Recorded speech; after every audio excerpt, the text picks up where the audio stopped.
এই মুহূর্তে ভোট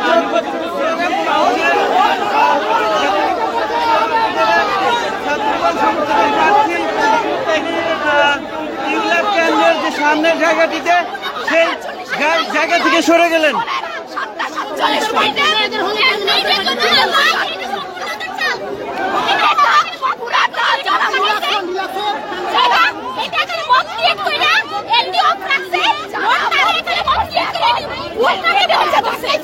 ওরা ইচ্ছা করে এলইডি অফ রাখছে।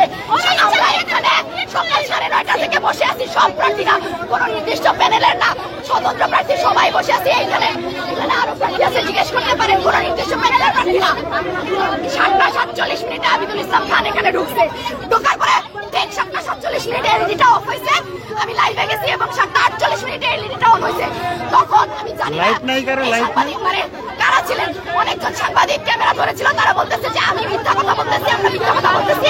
এখানে নাকি 10 মিনিটের জন্য এলইডি অফ ছিল এবং আবিদুল ইসলাম খান আসার পর নাকি এলইডিটা অন হয়েছে, যেটা সম্পূর্ণ ভুয়া কথা। আবিদুল ইসলাম খান আসার পরে আমাদের ধারণা তারা ইচ্ছা করে এলইডিটা অফ করেছে এবং আবার এলইডিটা অন করিয়েছে তারা ইচ্ছা করে, যাতে করে তারা বলতে পারে এলইডি অফ, ডাকসু নির্বাচন সুষ্ঠু হচ্ছে না, এটা হচ্ছে না, সেটা হচ্ছে না। ইচ্ছাকৃতভাবে এই চালটা তারা দিয়েছে এবং পরবর্তীতে একটু আগে আমরা হচ্ছে পেছন থেকে, আমি লাইভে আছি, সামিয়া মাসুদ মামা আমার লাইভটা দেখে নেবেন, পেছন থেকে ওরা অনেক সাংবাদিক নিয়ে এসেছিল, পেছন থেকে একজন ক্যামেরাম্যানকে আমরা ধরেছি যে এলইডির তারে হাত দিচ্ছিল। আমাদের ধারণা, আমি লাইভে গিয়েছি, তার চেহারাটাও দেখিয়েছি, তাকে ধরেছি আমরা, সে কোনো উত্তর দিতে পারে না, পালিয়ে গেছে। ইচ্ছাকৃতভাবে সে কি এলইডিটা অফ করেছে কিনা এবং ছাত্রদলকে মব সৃষ্টি করতে সে হেল্প করেছে, এটা আমাদের ধারণা। এখানে কি ধরনের স্লোগান হয়েছে একটু বলুন। এখানে অনেক মানে প্রথম তারা এখানে হচ্ছে ঘটনা ঘটেছিল, সব শান্তিপূর্ণভাবে চলছিল। আমাদের ইউলাবের এলইডি আপনারা জানেন 4টা থেকে অফ ছিল, 5টার সময় আমরা বারবার প্রশাসনকে কল দেওয়ার পরে, সাংবাদিকদের ডেকে বলার পরে তারপরে এলইডিটা অন হয়েছে 5:01 এরপর থেকে 7:47 পর্যন্ত 1 সেকেন্ডের জন্য এলইডি অফ হয় নাই। যেই মুহূর্তে আবিদুল ইসলাম খান 7:47 এই ইউলাবের সামনে পাড়া দিলেন, এই ইউলাবের সামনে যখন পা দিচ্ছেন সেই মুহূর্তে এলইডি গুলো অফ হয়ে গেছে এবং সাথে প্রচুর সাংবাদিক, তারা কি ভুয়া সাংবাদিক নাকি আসল সাংবাদিক আমরা জানি না। এবং তিনি আমাকে বলছেন আপনি মিথ্যা কথা বলছেন কেন, আমরা এখানে লাইভ করছিলাম, 10 মিনিটের জন্য এলইডি অফ ছিল। তখনই আমরা বুঝতে পেরেছি যে এরা ভুয়া সাংবাদিক ছিল, কারণ আমরা নির্দিষ্ট প্যানেলের কোনো প্রার্থী এখানে নেই, আমরা সব প্রার্থীরা ছিলাম। আবিদুল ইসলাম খান আসলেন, উনি আসার পরে এলইডিটা অফ করলেন, উনি এলইডিটা অফ করে 7:48 আবার অন করলেন এবং সাংবাদিকদের দ্বারা মব ক্রিয়েট করে এটা বোঝাতে চাইলেন যে এখানে হচ্ছে এলইডিটা অফ ছিল, নির্বাচন সুষ্ঠু হচ্ছে না, এটা সেটা পরিকল্পিতভাবে এবং পরবর্তীতে এলইডির পেছন থেকে, আমার লাইভে আমি এখনো আছি, এলইডির পেছন থেকে কিন্তু একজন হচ্ছে গলায় কাঠ ঝুলানো সাংবাদিককে ধরেছি যে তার নিয়ে টানাটানি করার চেষ্টা করছিল। এই এলইডিটা 10 মিনিটের জন্য কখনো অফ হয় নাই, 1 মিনিটের জন্য অন হয়েছে, সেটা আবিদুল ইসলাম খান আসার পর এবং উদ্দেশ্য প্রণোদিত ভাবে। হলের গেটে পরবর্তীতে এখানে সংশ্লিষ্ট কর্তৃপক্ষ বা সাংবাদিকদের বিন্দুকে আপনি কি অবগত করেছিলেন কিনা যে সাংবাদিক? মাত্র আমি লাইভে আছি। হ্যাঁ আপু একটু বলবেন যে হলের গেটে কি ধরনের আচরণ হয়েছে আপনাদের সাথে?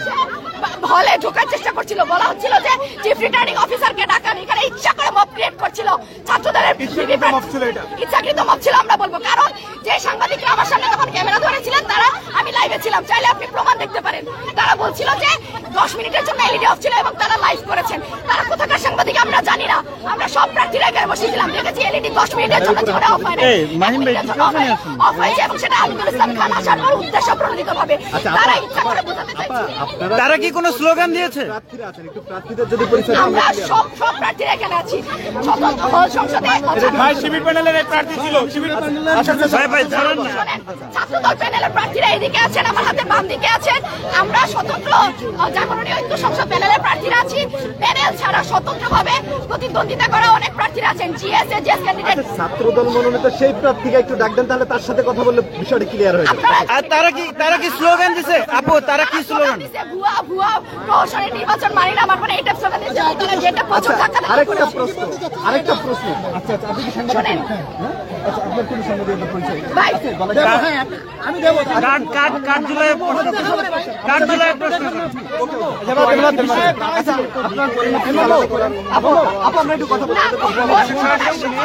ভোট গণনার সময় কোনো প্রার্থী প্রবেশ করতে পারবে না। আমরা দেখেছি সাদিক কায়েম ভাই কোন একটা কেন্দ্রে প্রবেশ করেছিলেন, পরবর্তীতে তাকে সেখান থেকে বের করে দেওয়া হয়েছে। আবিদকেও আমরা দেখেছি যে এই যে ক্লাব যে কেন্দ্রটি রয়েছে সেই কেন্দ্র থেকে তিনি প্রবেশ করে বের হয়ে কিন্তু এখানে এসেছিল। কোন কেন্দ্রে ভোট গণনার সময় কোন প্রার্থীর হচ্ছে যাওয়ার কোনো নিয়ম নাই, বৈধতা নাই। সাদিক কায়েম যখন গিয়েছে তখনও তার বিরুদ্ধে আমরা কথা বলেছি, তাকে হচ্ছে বের করে দেওয়া হয়েছে। আচ্ছা, সারাদিন আসলে ভোট সরাসরি দেখছিলেন শামসুন্নাহার হল থেকে। এই মুহূর্তে দেখানোর চেষ্টা করছি আপনাদেরকে শামসুন্নাহার হল কেন্দ্র এটি, এবং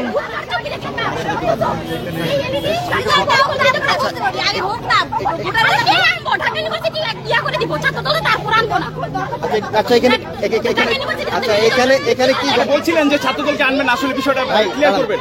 আচ্ছা, এখানে কি ঘটনা ঘটেছিল একটু বলেন তো। ঘটনা হয়েছে ছাত্রদলের যে মনোনীত প্যানেল থেকে মায়ের সে এখানে এসেছে এবং আসার পরে আমাদের একজন ম্যামদের সাথে কথা বলেছে।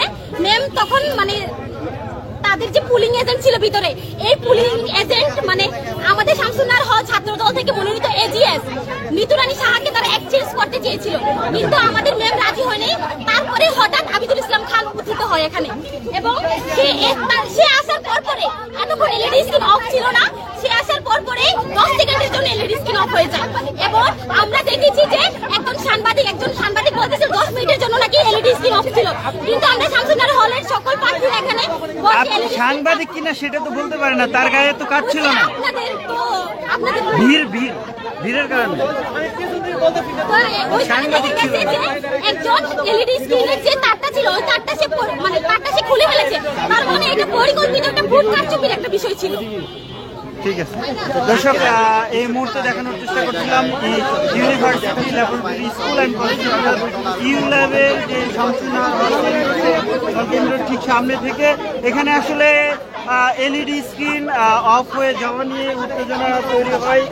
এখানে যারা প্রার্থীরা দীর্ঘ সময় ধরে অপেক্ষা করছিলেন তাদের দাবি ছিল যে এই এলইডি স্ক্রিন বন্ধ হয়নি, তবে ছাত্রদল সমর্থিত ভিপি প্রার্থী আব্দুল ইসলাম খান যখন এখানে আসেন কিছুক্ষণের জন্য এই এলইডি স্ক্রিন বন্ধ হয়, এমনটি জানিয়েছেন এখানকার প্রত্যক্ষদর্শীরা এবং সেই সাথে প্রার্থীরা।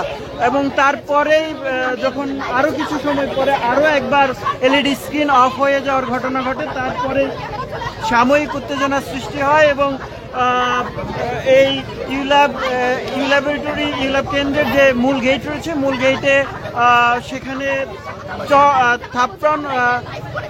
থাপড়ানোর ঘটনা ঘটে এবং সেই সাথে এক ধরনের স্লোগান তোলা হয়, এই ভুয়া ভোট এবং ভুয়া স্লোগান তোলা হয়। এবং তারপরে এক পর্যায়ে এখান থেকে ছাত্রদল সমর্থিত যে ভিপি প্রার্থী আব্দুল ইসলাম খান তিনি এই জায়গাটি ত্যাগ করেন। দর্শক, সরাসরি দেখছিলেন, আপনাদের সঙ্গে ছিলাম শেখ নাসিরুদ্দিন।